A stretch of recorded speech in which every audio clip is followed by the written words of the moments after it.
November 19 நீந்து வருவாங்க. First பேஜ்ல SC records verdict on retrospective ரீக்ரியன்ஸ்.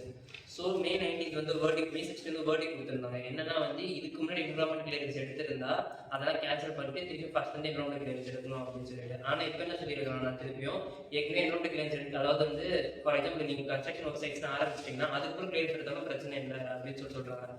இப்போ என்ன கான்ட்ராக்ட் இருக்குன்னா இந்த டிசைன் ஒப்பீனியன்ஸ் இருக்கு. என்ன சொல்லியிருக்காங்கன்னா, சப்போஸ் வந்து இப்போ ப்ராஜெக்ட் பில் பண்ணிட்டேன், அந்த ஜோன்ல வந்து இப்போ வந்து எக்கனாமிக் கிடைக்கல. ஃபார் எக்ஸாம்பிள் வந்து எக்கனாலஜிக்கலா ஃப்ராஜிலா இருக்கு அந்த ஜோனு. அப்போ இந்த நான் கன்ஸ்ட்ரக்ட் பண்ண ஒர்க் சைட் எல்லாமே வந்து டெமாலிஷ் பண்ற மாதிரி இருக்கும்ல, இது எல்லாமே எவ்வளவு காஸ்ட் லாஸ் ஆகும். ஸோ இது நீங்க கன்சர்னா இருக்கு அப்படின்னு சொல்லிட்டு டிசைன் பேசியிருக்காங்க. ஸோ இந்த வண்டி திருப்பி இந்த கான்வர்சேஷன் திருப்பி போக என்னோட வரும், இன்னும் டீப்பா நம்ம பத்தி பார்க்கலாம். ஓகேங்களா? ஸோ நெக்ஸ்ட் வந்து இந்த page again special intelligence revision post பண்ணுறதை பற்றி கேரளாவில் சொல்லியிருக்காங்க. அது ஒரு மேட்ரு இல்லை, வரும் அதுக்கு பார்க்கணும். ஓகேங்களா? ஸோ நெக்ஸ்ட் பேஜ் நம்பர் வந்து 6th installment of PM Kisan Samman. இது ஒரு ஆட் வந்துருக்கு பாருங்க, advanced agriculture prosperous farmers building and developed India. So Tamil Nadu ஒரு தமிழ்நாடு பேஸ் பண்ணி அந்த ஃபார்மர்ஸ் ரிலேட்டடாக அந்த ப்ரொக்யூமெண்ட் எல்லாமே வச்சு சொல்லியிருக்காங்க. ஸோ இதில் இருக்க ஸ்கீம்ஸ் பிரதான் மந்திரி தன்தானிய கிசான் யோஜனா, அதுக்கப்புறம் வந்து நம்மளோட அச்சீவ்மெண்ட்ஸ், இது எல்லாமே வந்து லைட்டாக பார்த்து வச்சுக்கோங்க. மெயின்ஸ் பெர்ஸ்பெக்டிவ்ல அழகாக நம்ம வந்து பாயிண்ட் கொடுத்துட்டு போயிட்டே இருக்க மாட்டோம். நெக்லெக்ட் பண்ண. For example 25% of PM Kisan pension women farmers சொல்றாங்க. ஸோ இது ரொம்ப ஒரு வந்து முக்கியமான இம்பார்ட்டன்ட். ஏன்னா உமன் எம்பவர்மெண்ட்டாகவும் சொல்ல முடியும், உமன் இன் அக்ரிகல்ச்சர் ரிலேட்டடாகவும் சொல்ல முடியும். GS 1 டாபிக்னே இருக்கு.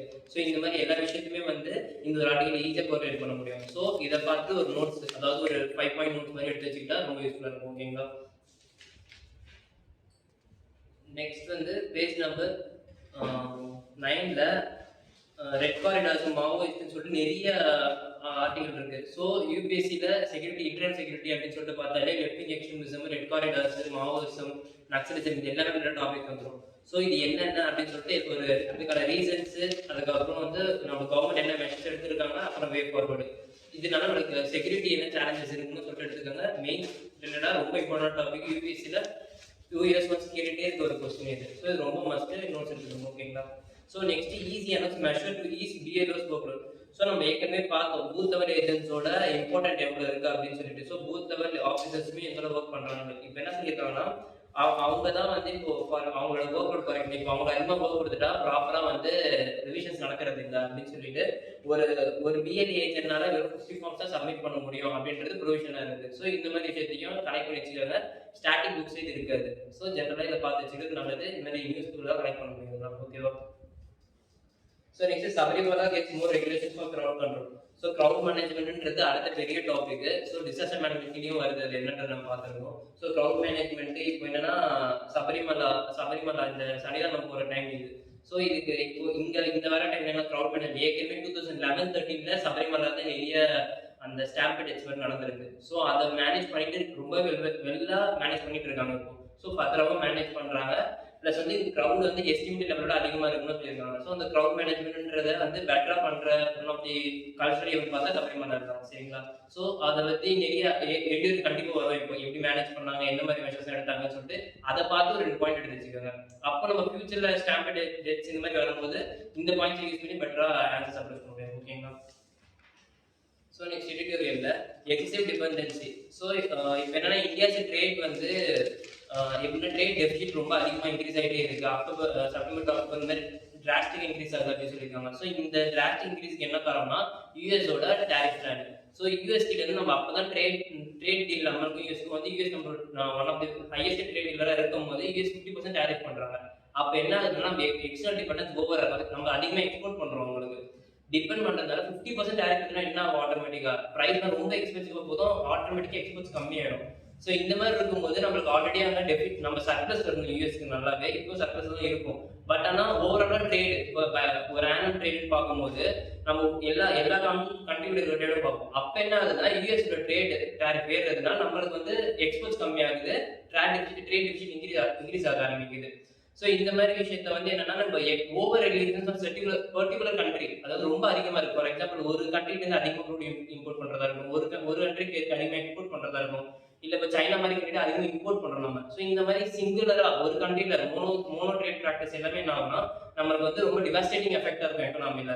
ஸோ டைவர்சிஃபை பண்ண ஆரம்பிங்க அப்படின்னு சொல்லிட்டு இந்த ஆர்டிகல் சொல்றாங்க. சரிங்களா? ஸோ இந்த விஷயம் எதுக்காக சொல்றாங்கன்னா, இப்ப வந்து மோனோ ட்ரேட் பிராக்டிஸ் என்ன ஆகுதுன்னா, டைரக்ட்டா எக்கனாமில ஈஸியா வந்து இம்பாக்ட் கொடுக்குது. ஸோ இந்தியா வந்து one of the growing economy இருக்கும்போது இந்த மாதிரி விஷயத்துக்கு வந்து ரொம்பவே வந்து நுவான்ஸா அட்ரஸ் பண்ணணும் அப்படின்னு சொல்றாங்க. ஓகேவா? Next back the problem with Indian mindset deep structural. So again வந்து சோன்பத்ரா அப்படின்னு சொல்லிட்டு என்னன்னா வந்து வெல்த் அண்ட் குட் திங்ஸ் அப்படின்ற மாதிரி சொல்றாங்க. ஸோ இந்த ரீஜன் என்ன உத்தரப்பிரதேஷ், பீகார் இந்த ரீஜன்லாம் சொல்றாங்க. ஸோ இதுல மினரல் ரிசோர்ஸ் ரிச்சா இருக்கு. ஸோ இந்த மினரல் ரிசோர்ஸ் எக்ஸ்ப்ளாய்ட் பண்றதுக்கு மைன்ஸ் இந்த மாதிரி நிறைய ஆர்கனைசேஷன் வந்து அவங்க வந்து பண்ணிட்டு இருக்காங்க. மைன்ஸ் எக்ஸ்ப்ளாய்டேஷன் பண்ணிட்டு இருக்காங்க. ஸோ எக்ஸ்ப்ளாய்ட் பண்ணும்போது என்ன ஆகும்னா, அதை ரிசோர்ஸ் யூஸ் பண்ணி அவங்க வந்து டெவலப்மெண்ட்டுக்கு எதுக்கும் யூஸ் பண்ணிட்டு பெட்டரா கொண்டு வர முடியும். ஆனா ஸ்டில் வந்து அந்த ரீஜன்ல டெவலப்மெண்ட்டுமே சரி, மற்ற விஷயமும் சரி ரொம்ப கம்மியா தான் இருக்கு. நம்ம ஏன்னா ஃபார் எக்ஸாம்பிள் என்ன சொல்றோம்னா, 6000 மெகாவாட் ஆஃப் கோல் எனர்ஜி வந்து அங்க எடுக்க முடியும் அப்படின்னு சொல்றாங்க உத்தரப்பிரதேஷ் ரீஜன்ல. அதே டபுள் த டைம்ஸ் தமிழ்நாட்டுல வந்து 12,000 எடுத்துட்டு இருக்கோம். ஸோ 12,000 எடுக்கிற Tamil Nadu one of the developed ஸ்டேட்டா இருக்கும்போது 6,000 எடுக்கிற மெகாவாட் ஸ்டேட் அது இன்னுமே பெட்டரான ஸ்டேட் கண்டிஷன்ஸ் இருக்கணும். இவ்வளவு கம்மியா இருக்க வேண்டிய நெசசிட்டி இல்ல.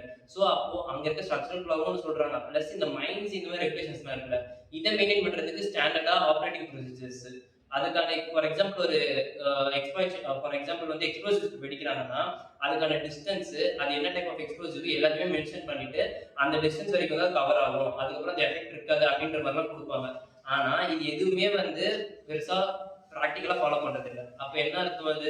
ஸோ இப்போ வந்து இருக்க ஸ்டடிஸை மைக்ரோ ஸ்டடிஸ் பண்ணுங்க. அந்த லேண்டோட ஸ்ட்ரக்சர் பற்றி மைக்ரோ ஸ்டடிஸ் பண்ணாதான் பெட்டரா அட்ரஸ் பண்ண முடியும் அப்படின்னு சொல்லிட்டு சொல்றாங்க. டைம் டு சொல்ற இந்தியா சீரியல் மெசேஜ். ஸோ இப்போ ஆல்ரெடி வந்து இந்த பேடி ப்ரொக்யூர்மெண்ட் வச்சு ஒரு பெரிய இஷ்யூஸ் எப்பவுமே இருந்துகிட்டே இருக்கு கரெக்டாக. ஏன்னா வந்து எம்எஸ்பி மினிமம் சப்ரைஸ் கொடுக்கும்போது என்ன ஆகும்னா, ஒரு சில கிராப்ஸ்க்கு தான் வந்து ப்ரிவிலேஜ் கொடுப்பாங்க. அப்போ என்ன ஆகும்னா, மற்ற கிராப்ஸ் யாரும் கல்டிவேட் பண்ணுறதுக்கோ இல்லை வந்து விளைவிக்கிறதுக்கோ விரும்ப மாட்டாங்க. ஸோ இந்த மாதிரி இருக்க டைம்ல பேடி ப்ரொக்யூர்மெண்ட்டுக்கும் இல்லை எடிபிள் பேடி ப்ரொக்யூர்மெண்ட் அதிகமாக இம்பார்ட்டன்ஸ் கொடுக்குறோம். பட் ஆனால் என்ன ஆகுதுன்னா, நம்ம ஸ்டில் வந்து நம்ம ப்ரொடக்ஷன் பண்ணுறதை விட ப்ரொக்யூர் பண்ணுறது கம்மி. அதே டைம் மற்ற யாருக்கும் விற்கிறது இல்லை, விற்கிறதுலாம் ரொம்ப கம்மி ரேட்டில் வைக்கிறாங்க. அதுக்கப்புறம் edible oil imports. So oil import எல்லாமே மோஸ்ட் 55% ஆஃப் ஆயில் இம்போர்ட்ஸ் நம்ம வந்து வெளியே தான் வாங்கிட்டு இருக்கோம். 45 தான் வந்து நம்மளே டொமஸ்டிக்காக ரெடி பண்ணுறது நமக்கு தேவையான ஆயில்ல.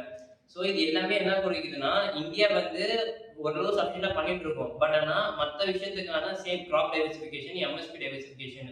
ஸோ எம்எஸ்பி வந்து மற்ற கிராப்ஸ்க்கும் கொடுங்க, அப்பதான் வந்து பெட்டராக வந்து இதை கம்பேர் பண்ண முடியும் அப்படின்னு சொல்லியிருக்காங்க. Second next unpacking the global happiness ranking. So global happiness ranking நம்ம இது என்னன்னா, வெல்பீங் ஆக்ஸ்போர்ட்ல இருக்க ஒரு வெல்பீங் ரிசர்ச் அவங்க என்ன சொல்லியிருக்காங்கன்னா வந்து இந்த நார்டிக் கண்ட்ரிஸ் சொல்லுவாங்க. சரிங்களா? ஓகே, இந்த ஃபின்லாண்டு, டென்மார்க், ஐலாண்ட் இந்த மாதிரி கண்ட்ரி இவங்க எப்பவுமே வந்து டெவலப்மெண்ட் இண்டெக்ஸ், ஹாப்பினஸ் இண்டெக்ஸ் எல்லாத்தையுமே வந்து டாப்பா இருப்பாங்க. சரி, அவங்களாம் இருக்கிறது போட்டோம், பாகிஸ்தான் கூட இந்தியாவோட டாப்பா இருக்கு அப்படின்னு சொல்றாங்க. ஸோ பாகிஸ்தான் வந்து இருக்கிறதே பொலிட்டிக்கலி இன்ஸ்டேபிளான ஒரு ரீஜனா இருக்கு கரெக்டா. எங்க ஆட்சி அங்க போயிட்டு அவங்களுக்கே தெரிய மாட்டேங்குது. ஸோ இந்த மாதிரி ஒரு டைம்ல இந்தியா வந்து ஒன் ஆஃப் த டெமோக்ராட்டிக் கண்ட்ரியா இருக்கும்போது இது எப்படி வந்து பாசிபிளா இருக்கும்? பாகிஸ்தான் எப்படி பெட்டரா பர்ஃபார்ம் பண்றாங்கன்னா, அது வந்து அந்த இண்டிசஸோட கேட்டகரிஸ் தான் இருக்கு அப்படின்னு சொல்றாங்க. ஸோ இண்டிசஸ் கேட்டகரிஸ் என்ன சொல்றாங்கன்னா, இப்போ ஃபார் எக்ஸாம்பிள் இந்தியா வந்து டெமோக்ரஸி இருக்கு, ஃப்ரீடம் ஆஃப் வியூஸ் கொடுத்துருக்காங்க, ஃப்ரீடம் ஆஃப் ஸ்பீச் கொடுத்துருக்காங்க. அப்ப அங்க இருக்க பீப்புள்ஸ் வந்து மோர் ஓவர் டெவலப்மெண்ட் ஓரியன்டா இருப்பாங்க. அவங்களுக்கு என்ன பண்ணாலும் சஃபிஷியண்டா இருக்காது. பிகாஸ் அவங்க எக்ஸ்பெக்டேஷன் ஸ்டாண்டர்ட் ஹையரா இருக்கும். அதே மாதிரி அவங்க லிவிங் ஸ்டாண்டர்டும் ரொம்பவே ஹையரா இருக்கும் மற்ற கண்ட்ரிஸ் கம்பேர் பண்ணும்போது. ஸோ இப்போ பாகிஸ்தான் மாதிரி கண்ட்ரிஸ்ல ஃப்ரீடம் ஆஃப் ஸ்பீச் இருக்காது. அப்போ அவங்க ஃப்ரீடம் ஆஃப் ஸ்பீச் கொடுத்தாலே அவங்களுக்கு பெரிய விஷயம் தான். அவங்களுக்கு ஸ்டாண்டர்ட் ஆஃப் லிவிங் வந்து வெல்வர்ஸ்டா இருக்காது. பட் ஆனால் அவங்க இருக்க ஸ்டாண்டர்ட் ஆஃப் லிவிங் எதுவுமே இல்லாம இருக்குது, இது போதுமே அப்படின்னு நினைக்கிற ஒரு சாட்டிஸ்ஃபேக்ஷன் இருக்கும். ஸோ இந்த மாதிரி விஷயம் எல்லாமே தான் வந்து இந்த டிராஸ்டிக் சேஞ்சுக்கு காரணம். இப்போ வந்து இந்தியா வந்து டெமோக்ராட்டிக் கண்ட்ரி வந்து டெவலப்மெண்ட்டுக்கு அச்சீவ் பண்றதுக்கும் இல்ல வந்து எக்கனாமிக் க்ரோத் வந்து ப்ராஸ்பர் பண்றதுக்குமே ட்ரை பண்ணிட்டு இருக்கோம். இண்டிவிஜுவல் டெவலப்மெண்ட் இம்பார்ட்டன்ஸ் கொடுக்கும். ஸோ இந்த மாதிரி ஒரு விஷயம் என்ன பண்ண இந்த ஹாப்பினஸ் இண்டெக்ஸ்னா அவங்களோட டீப் கன்சர்ன் அது பீப்புள்ஸ் வந்து இன்னும் ஆஸ்பைர் பண்ண விரும்புறாங்க, இன்னும் வந்து அச்சீவ் பண்ண விரும்புறாங்க. ஸோ இதனால தான் இந்த ஹாப்பினஸ் இண்டெக்ஸ் இந்தியா ரேங்கிங் கம்மியா இருக்கே தவிர இந்தியாவோட பொட்டன்ஷியல், இந்தியாவோட கெப்பாசிட்டி வந்து கம்மியா இல்லை. இந்தியா நல்லா பெர்ஃபார்ம் பண்றாங்க அப்படின்றத சொல்லியிருக்காங்க. ஸோ இந்த இண்டிசஸை பொறுத்த வரைக்கும் நம்ம என்ன அண்டர்ஸ்டாண்ட் பண்ணிக்கணும்னா, அதுல இருக்க வேரியபிள்ஸ், அதாவது வந்து நம்ம ஸ்டாண்டர்ட் சொல்றோம், கிரைட்டீரியா சொல்றோம், இதனால தான் சேஞ்சஸ். இது வந்து பீப்புள் பெர்செப்ஷனை பேஸ் பண்ணி இருக்கு. பீப்புள்ன்ற சப்ஜெக்டிவ் மைண்ட் வந்து டேரக்டா சொல்ல முடியாது. ஸோ வந்து அவனோட பெர்செப்ஷன் பீப்புள் டு பீப்புள் மாறும். அது வந்து நம்ம சொல்லக்கூடாது. ஜஸ்ட் வந்து ஹாப்பினஸ் ரேங்கிங்கிறது இந்தியா நல்லா தான் பண்ணிட்டு இருக்காங்க, இது ஒரு ஸ்டாண்டர்டா எடுத்து நம்ம இந்தியா பேஸ் பண்ணக்கூடாதுன்னு சொல்றாங்க. சரியா? நெக்ஸ்ட் எப்பவுமே நம்ம பார்க்கறதா NH 701 ஹைவே வந்து எங்கன்னா எக்காலஜிக்கல் ரிஸ்க் ரீஜன், அதாவது ஜம்மு அண்ட் காஷ்மீர்ல கட்டுறாங்க, அந்த ரீஜன்ல கன்ஸ்ட்ரக்ட் பண்ண போறதா சொல்றாங்க. சரியா? இப்போ என்னதுன்னா, இப்போ இந்த மாரி ரீஜன் வந்து எதுக்குன்னா ஹை செசிமிட்டி, அதுக்கப்புறம் வந்து ஃப்ரெஜைல் லேண்ட்ஸ்கேப்பு, டெக்டானிக் ஆக்டிவிட்டிஸ் எல்லாமே அதிகமா இருக்குது. ஸோ இந்த மாரி ரீஜன்ல கன்ஸ்ட்ரக்ஷன் கொண்டு வரும்போது ரொம்பவே ரொம்பவே பார்த்து கொண்டு வரணும். ஜஸ்ட் வந்து நீங்க வந்து ஒரு இனிஷியேட்டிவ் கொண்டு வந்து ஜஸ்ட் நார்மலா ரோட் கன்ஸ்ட்ரக்ட் பண்ணா வந்து ஸ்டாண்டர்டா இருக்காது. அதுக்கான ப்ரொசீஜர்ஸ் ஃபார் எக்ஸாம்பிள் வந்து கட் ரோட்ஸ்ன்னு சொல்லுவாங்க. அதாவது இந்த மவுண்டன் கட் ரோட்ஸ்ன்னு சொல்லுவாங்க. இது எல்லாமே வந்து லேண்ட்ஸ்ல ஈஸியா வந்து சப்சிடன்ஸ் ஆயிடும். ஸோ இந்த மாதிரி விஷயத்தை எல்லாமே ரொம்ப நுவான்ஸ்டா பார்த்து எக்கனாலஜிக்கல் ஸ்டடி பண்ணிட்டு நீங்க முதல் கன்ஸ்ட்ரக்ஷன் ஆரம்பிங்க. நீங்க டெண்டர் விட்டா மட்டும் அங்க டெவலப்மெண்ட் வந்துடாது.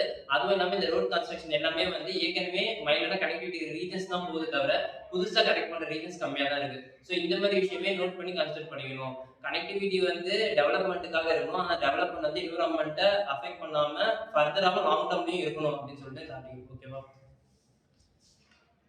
ஸோ நெக்ஸ்ட் பேஜ் வந்து சேம் 12 பேஜ்ல no pain in NIA cases. So இது ரெண்டுடா கண்டிப்பா இன்டர்வியூ வரும். நம்ம அப்போ பார்க்கலாம். ஸோ நம்ம எதுக்கு என்ஐஏ என்னன்னு பார்த்து வச்சுப்போம். NIA national investigation agency 2008 Mumbai attack அப்புறம் கொண்டு வந்திருந்தாங்க. ஸோ இந்த வரைக்கும் ஒரு ஐடியா இருந்தால் போதும். அவனோட பர்பஸ் வந்து ஒரு கோர் டெரரிசம் ஆக்டிவிட்டிஸ் இந்த மாதிரி விஷயத்தை தான் மெயினாக போவோம். ஓகேவா?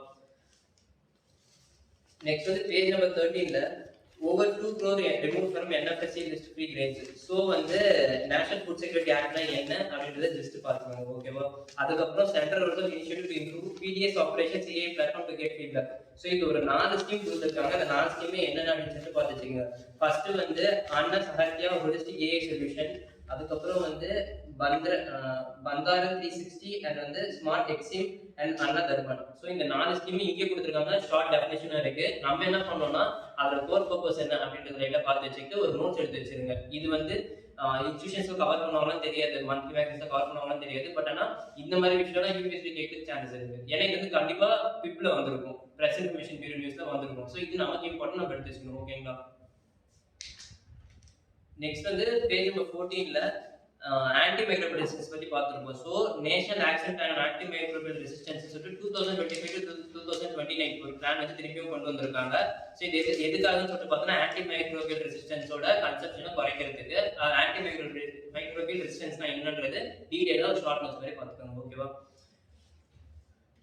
நெக்ஸ்ட் வந்து centre brings new norm for compensating crop loss. So வந்து வைல்ட் அனிமல் அட்டாக்ஸும் பேடி இன்வெண்டேஷன் அப்படின்னு சொல்லுவாங்க. ஸோ இது ரெண்டுமே வந்து இன்சூரன்ஸ் கீழே கொண்டு வரதா சொல்லிட்டு கவர்மெண்ட் வந்து மெஷர் எடுத்திருக்காங்க. வைல்ட் அட்டாக் இருக்குல்ல, for example animal attacks, elephant attacks இருக்குல்ல. ஸோ இந்த எல்லாமே வந்து ஸ்டேட் கவர்மெண்ட் டிசைட் பண்றதாகவும் பேடி இன்வெண்டேஷன்ன்றது சென்ட்ரல் கவர்மெண்ட்டே வந்து ப்ரொவிஷன் ஆட் பண்றதாக சொல்லியிருக்காங்க. ஓகேவா?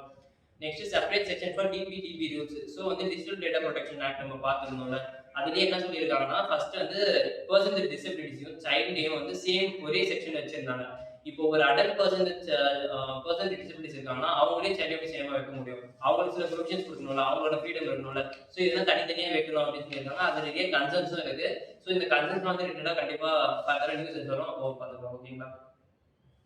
ஸோ நெக்ஸ்ட் வந்து பிரம்மோஸ் மிசைல் பத்தி பார்த்துக்கோங்க. ரஷ்யா இந்தியா கொலாபரேட் பண்ணி பண்ணது சூப்பர்சோனிக் மிசைல். அதை பத்தி அங்கேயுமே டெஃபைன் பண்ணியிருக்காங்க. யூபிஎஸ்சி கேட்டிருக்காங்க கொஸ்டின். ஸோ இதுல இன்னொரு லைக் பார்த்துக்கிறது நல்லது. ஓகேவா? நெக்ஸ்ட் வந்து பேஜ் நம்பர் 16ல வேர்ல்ட் நியூஸ் வந்து UNSA approves Trump's plan for future of Gaza.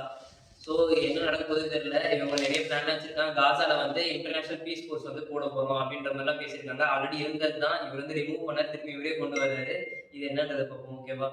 Next வந்து சியோல் யூஎஸ். ஸோ வந்து நார்த் கொரியா வந்து இந்த நியூக்ளியர் அக்ரிமெண்ட்ஸ் வந்து நியூக்ளியர் டெவலப்மெண்ட்ஸ் பண்ணிட்டு இருக்காங்க அப்படின்னு சொல்லி வாஷிங்டனே இப்போ நாங்களும் பண்ண போறோம் அப்படின்னு ஒரு நியூஸ் சொல்லியிருந்தாங்க, பார்த்துருக்கோம்.